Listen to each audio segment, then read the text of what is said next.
So, wari sa mga dre, grabe talaga yung pasok mong taon sa akin. Hindi ko naman nakalain mga dre na mamomonetize lahat ng mga account ko dito sa Sokmed mga dre.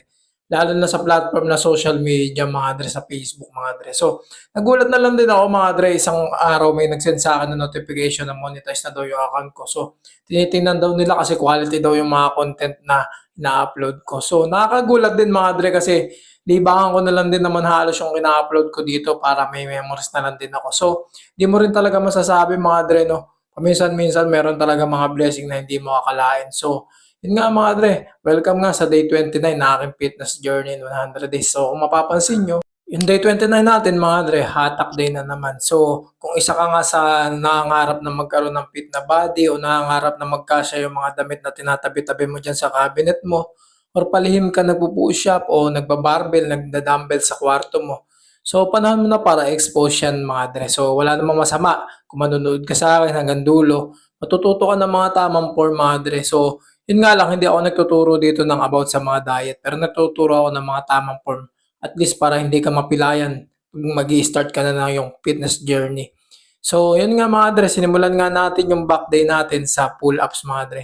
Warm up ko nga pala sa back day mga dre, pull-ups. So, sa akin naman mga dre, pag warm up, kung ilan lang yung kaya ko. So, kung ilan lang yung kaya kong ginagawang pull-ups, yun lang yung ginagawa ko. Sumunod naman yung barbell rows mga dre. Makikita nyo naman dito sa video, sundan nyo na lang kung paano. So, story time nga lang muna mga dre, no? Konting background nga lang. So, dati nga mga dre, payat na payat ako, tapos tingtingin ba yung datingan ko? Isang bulate na lang yung hindi pumipirma, sabi nga nila. So, natuto ako magbuhat ng bakal mga dre sa gym, natuto ako magpaganda ng katawan. So, nung nag-reunion nga kami mga magkaklase, nagulat sila sa akin. Bakit daw naging ganun yung katawan ko, naging mamana, lumaki na yung katawan ko. So, syempre nagulat sila kasi hindi naman nila nalalaman yung mga pinagagagawa ko sa buhay nun. So, ito nga yung pinagagagawa ko nun mga dre. So, itinuturo ko na nga sa inyo, ibinubulgar ko na mga dre, kahit papano magkaroon kayo ng glow up sa sarili nyo.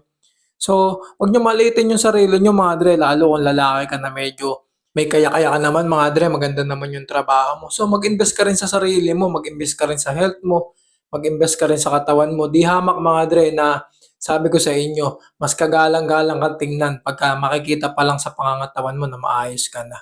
So, bumalik nga tayo dito sa workout, sa usapang workout mga dre. Itong ginagawa ko na to, deadlifts mga dre. Pwede mo namang hindi gawin 'to lalo kung beginner ka. So, medyo mahirap talaga 'yan lalo kung beginner. So, yung goal ko nga dito mga dre, manood yung mga beginner kung paano yung mga tamang form. So, hindi madaling matutunan mga dre yung mga form dito. Ulit-ulitin mo hanggang matutunan mo yung tamang form. Minsan, para ka ng tanga sa sarili mo. Kasi mga dre, marami rin naman na naggi-gym na nakikita ko na hindi nakaayos yung form basta bumubuhat lang sila. So, prone talaga yun sa injury mga dre. So, nasasayangan talaga ako pagka napo-prone sa injury, lalo na kung nagbubuhat.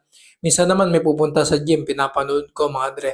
So, ginagawa niya, nagbubuhat siya, kahit ano-ano lang yung binubuhat niya. So, yun ang sinasabi na masabi lang na nag-gym mga dre. So, mahirap talaga mga dre. Kailangan talaga may mga tamang form, may mga tamang program para mabilis yung improvement mo. So, yun nga mga dre, medyo malayo-layo na rin. So, yung tandem nga ng workout ko mga dre, kung nandito ka pa hanggang ngayon, tandem niya, back tsaka biceps mga dre.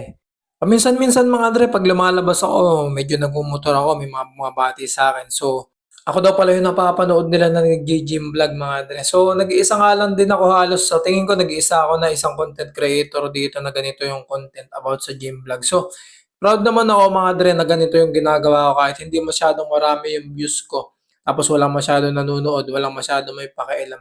Siguro magkakaroon ka rin naman ng pakialam sa ehersisyo o maku-curious ka sa ehersisyo pagka binigyan ka na rin ng doktor o binigyan ka na ng doktor ng gamot o kaya sinabi sa'yo ng doktor na mag-ehersisyo ka kasi may nararamdaman ka na. Siguro magkakaroon ka ng pakialam dito sa mga ganitong bagay-bagay. Pero sa ngayon, sawain mo muna yung sarili mo sa pag-inom ng alak, paggastos sa pag-inom ng alak o paggastos man sa pagbili ng skin sa mga ML. Pero dito mga dre, sabi ko sa inyo kahit sinasabi nila na pangmayaman yung gym, hindi totoo na pangmayaman yung gym. Kung araw-araw nga gumagastos ka sa sugal eh. Dito nga, 60 lang per session. Meron pa nga dito mga nag-o-offer na 1.5 lang per month or 1K lang. So, bariya lang sa'yo yun sa ginagastos mo sa sugal mga dre. So, yun lang mga dre, sana napanood yung hanggang dulo. So, stay fit, stay healthy. Burger kayo sa akin mga dre.